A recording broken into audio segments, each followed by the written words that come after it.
Good afternoon, David. Hi. How are you? I'm very well. Thank you very much. No, thanks to you. And honestly, I want to start with thanking you for the great hospitality that we had in St. Petersburg. Beautiful town. We came in a time that everyone was worried, but really enjoyed it. Well, we're super excited that you came. Very honored that you came all the way from Kuwait because we love to show our city.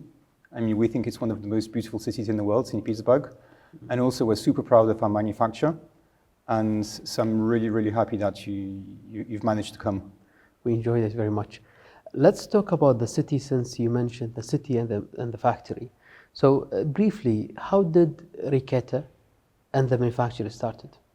So it all started 300 years ago when the Emperor Peter the Great founded St. Petersburg and our manufacture. So that's why St. Petersburg is so important to us, because we have the same founder as the city, the Emperor Peter the Great. Mm-hmm. And the manufacturer did a lot of different things, but the brand Rakieta was only created in 1961 because when the Soviets sent the first man into space, it was such an incredible achievement for humanity that they decided to create a brand in honor of this incredible achievement. And so they created the brand Rakieta, which means a space rocket. Mm-hmm. And that was in 61. In 61. And what was Rakieta before you take over? When did you take over as a CEO, owner? And what was it? So I moved to Russia 17 years ago, and I was a lawyer, an M&A lawyer. That was very boring. And I always decided, I fell in love with the country. I loved Russia. And I didn't want to be a lawyer anymore. I wanted to stay in Russia and do something else. And I thought it would be such a great idea to reposition a Soviet brand.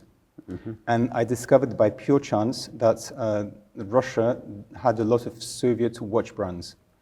So I started investigating, and I discovered that most of the factories had collapsed, and there was one left in St. Petersburg. I took the plane, and I arrived in the manufacture, and what I saw from one point of view was awful, because there were only like 20 very old specialists working in terrible conditions. But on the other hand, it was incredible because there was this incredible history, know-how, iconic designs, and I thought, wow, this is incredible. How did you even convince your family that you're going to do this big? Ooh. Oh, I didn't. At the beginning, I was just by myself. That was crazy. I knew nothing about watches, but had I known something about watches, I would never have started it. Okay, that's a good thing then. Yeah, because my audit, I was a lawyer, so I was used to audit. But my technical audit was just, I was walking around the factory and I picked up a few watches and I saw that the hands were turning around the dial and it was doing tick-tock. And I thought, wow, it's cool, it works. I'll just have to do a bit of rebranding, redesign, and I'll become super rich. Now, obviously, none of that happened because I very quickly discovered that producing mechanical watches is extremely difficult. Mm-hmm. It's just as difficult as sending a rocket into space, which is the reason why so few brands in the world have their own manufacture. Exactly. It's extremely difficult because I have on my hand 200 components, no batteries. It's just pieces of metal that have to give the precise time every single day of the week. Yeah, it's just very difficult. And I bet it's much more difficult if you're doing it here in Russia compared to doing it in Switzerland and places that Of course, because we have no help here. Mm-hmm. If one of my machines breaks or if I need a tooling or any help whatsoever, I don't get it. In Switzerland, you have a network of specialists, so whenever you have a problem, someone will help you. In Russia, we're just by ourselves. Yeah. So that's why we kept so much in-house, because at the beginning, when I understood that it would be very, very difficult to keep the manufacture, I thought, okay, we'll just do a bit and outsource all the rest. But there was nowhere to outsource to in Russia because no one can reach the kind of precision that we need for watchmaking. Mm-hmm. And we could have bought parts in Switzerland, but it's just way too expensive.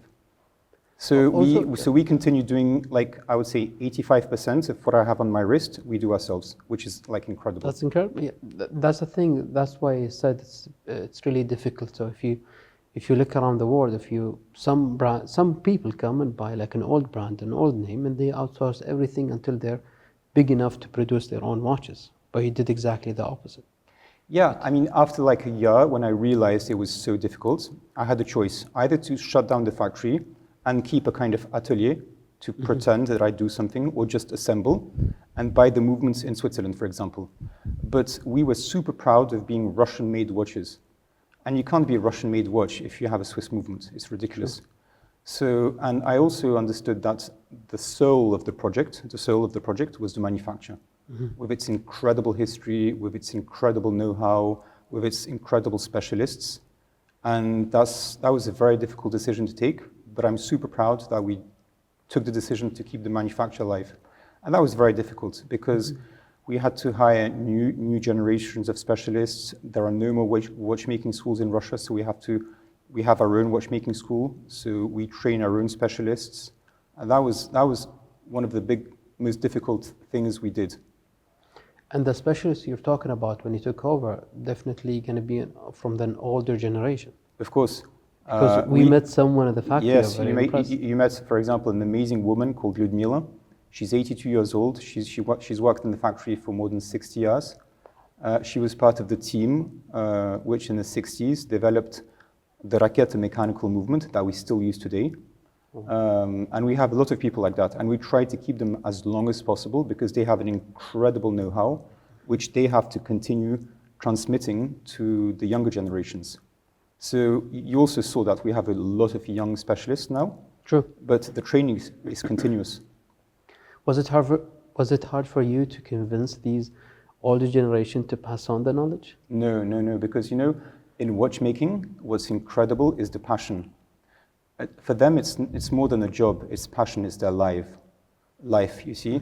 So they were very happy that young people came. You have to understand that when I first visited the manufacturer, there were like 20, 25 old people left working in terrible conditions. They were not paid. They just came because they felt a kind of duty to continue working and hoping that some kind of miracle could happen. And the miracle did happen. Young people started coming back again, and they're super happy that it continues. They were producing watches or yes, just components? But they were producing watches, but very cheap watches, mainly for tourists. I mean, the manufacture really went down. And I think it would have closed within the next 6 months had I not came in. Bought it. How do they feel now? I'm gonna jump and go back. Like, for them to work in a manufacturer that's been closed for how many years? Like, when was the last? It never shut down. No, but like, when was the last proper Rakieta watch was out there? Oh, they always continued making watches. Always. Yeah. They never shut down. Wow. They were producing less watches. They were using a lot. So when I visited the manufacturer, that was 10 years ago, they were producing a lot with, in the Soviet times, they produced a lot of components. So they were just using components that were already produced. Oh, okay. And they were still producing a few components, but what's amazing is that they kept all the production line to make the hairspring, the plates, the bridges, the axes, the pinions, the screws, the wheels, like everything. And they kept all the technical drawings. That's another thing was amazing. And based on all of that, we've been able to modernize the manufacture. And today, we produce very good quality watches with really interesting designs, but that's another story. Let me ask you about the story about the guy who preserved everything. Remember the first guy we met? Yes. Standing outside. So, so the manufacturer bought metal from a Siberian company. But at some point, the watch manufacturer Rakieta couldn't pay for the metal anymore, so they went bankrupt.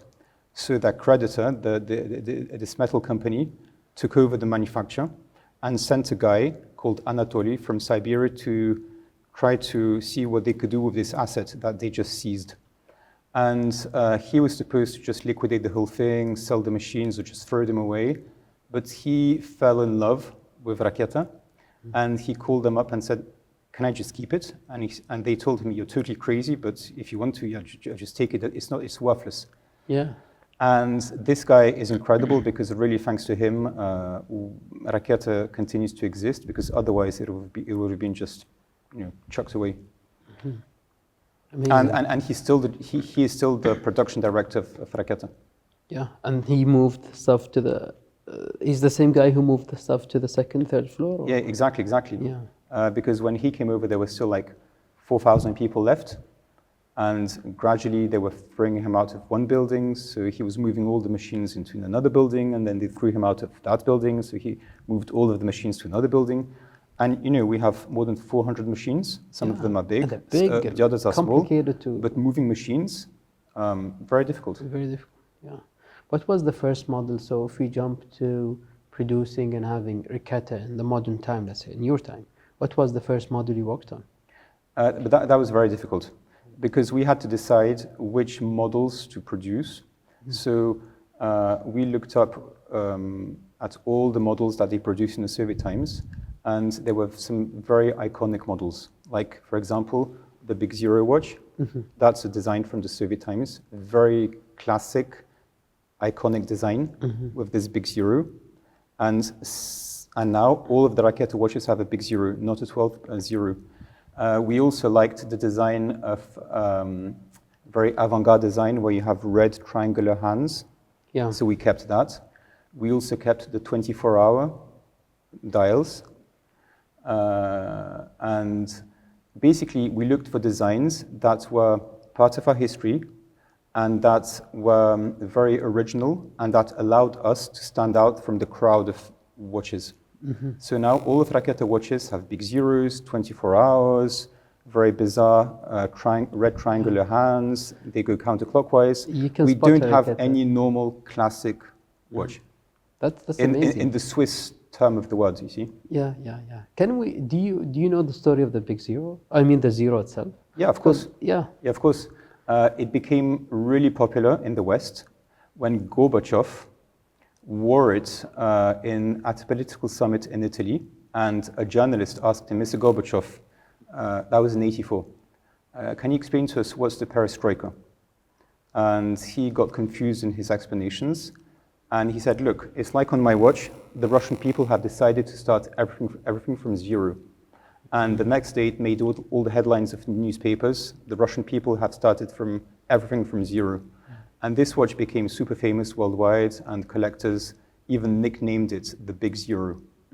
And so we kept it because this is a very iconic design.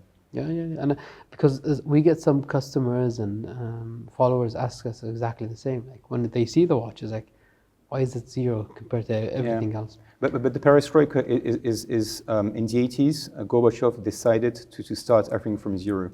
He understood that communism failed, and he wanted to restart everything from zero. It means perestroika means to restart.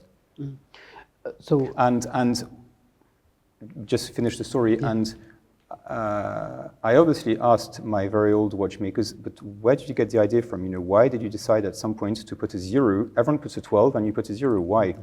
And they said it's just more logical. Time always restarts at zero. You see, and you don't count 12, 1, 2, 3, 4, 5. You count 0, 1, 2, 3, 4, 5. It's just more logical. Yeah. That's the explanation that I got, and it's really cool. You remember the first model they did in zero? What yeah, year? Of course. We have it, and we even have the watercolor design. I have all the watercolors of every single Rakieta model. Because today we design on computers. So if you come and visit our creative studio in Moscow, I will show you all the watercolors. Wow. And I have the watercolor of the Big Zero. Amazing. And so now we're in 2022. It's a year. When was the first, we started dealing or working together, I think, in the beginning of this year. Yeah, I think in February or in March. Yeah, we started doing that. But what was your first participation in an expo outside of Russia? It was it was Basel in 2012, but that was a big mistake. I thought I knew nothing about watches, so someone told me there's a big watch exhibition in Basel, so I just went, but it was too early. We were not ready for that. So then we stopped. But you went and participated. You took watches with you. You sat with people, set up meetings. I rented a little stand, but it was ridiculous. No one knew us, and it was a waste of time and money. So then we stopped, and then we came back to Basel in 2019, I think, and that was a big success. And then, unfortunately, there was no more Basel, and since then we always exhibit at the Geneva Watch Days, every August. Yeah. And that's really, really cool. That's where we met you. Exactly. Remember? Big table we sat. Yeah. Let's talk a bit before we wrap up the current situation. So how are you guys affected by what's going on in the world, what's going on politically?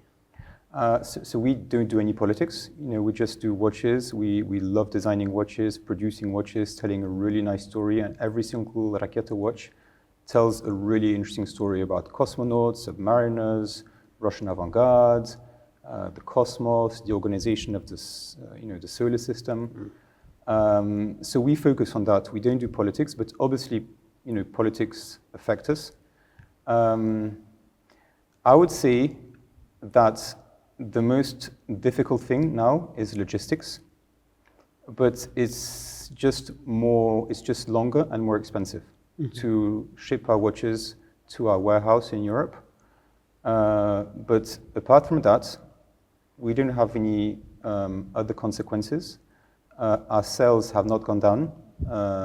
We still have a growth of our sales worldwide and in Russia. Because watch lovers understand that we have nothing to do with politics, and our watches are very original. They are manufactured.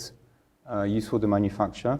It's a very old school technology way of producing watches, which is really, really incredible, very unique, and people appreciate that. And we tell also very interesting stories. Definitely. So my last two questions. The first one is, what is your plan for the next year? The plan for the next year is we hope very much to, to be better known in the Middle East. We're working on it. Yeah, I think we have a big potential because I see that you like our watches, and I think a lot of people like what we do. And we continuously try to do better watches, more interesting designs, better marketing, improve the quality of our work. And we have some really good models that are planned to be released in 2023, 24, so we're super excited by that. We're super excited that you will show them in your country, and hopefully one day I can come and visit you. Definitely, and that's going to be soon. The last question is for David. Where do you see Rakieta in 5 years? I'm very ambitious because the factory has existed for 300 years. So I think nothing will. Our manufacture has gone through the Russian Revolution, the Second World War, the collapse of the Soviet Union, the COVID. It is not going to collapse on my watch. So everything that's going on in the world is like. We've survived so many difficulties that we will survive this. So I'm sure that we will continue growing. I know that what we do is good because people like it all around the world. And our designs, and that was actually very difficult to achieve, is to do a design and a positioning that will be interesting for Russians and for non-Russians. Because at the beginning we made a few mistakes. We did some designs that Europeans liked, but the Russians didn't like them because they said it's totally kitsch, and the other way around. So now we have designs and storytelling that everyone likes in Russia and outside Russia, and we have, I think, a big potential of growth both in Russia and outside Russia. And we're super excited that we've just opened a few months ago Kuwait and other countries in the Middle East, and in the next years we could potentially open Asia. We don't have any points of sale in Asia yet. And the reason for this is our manufacture is still quite small. We still produce in-house 85% of the components. So we are going to ramp up our production capacities, but it takes time because it should not affect the quality. That's true. It's very easy to produce more, but you have to be very careful with the quality. Amazing. Again, thank you very much for your time. Thank you very much for coming. No, thanks for the amazing experiences we had in the past 3 days. It was really amazing. It was really, it's amazing for us to experience St. Petersburg, honestly. This is the first time in Russia, and for sure not the last. But we need a promise from you to visit Kuwait now. We did our job. You spoke so much about Kuwait that I really want to come. Inshallah, very sure. Thank you very much. Thanks. Appreciate it.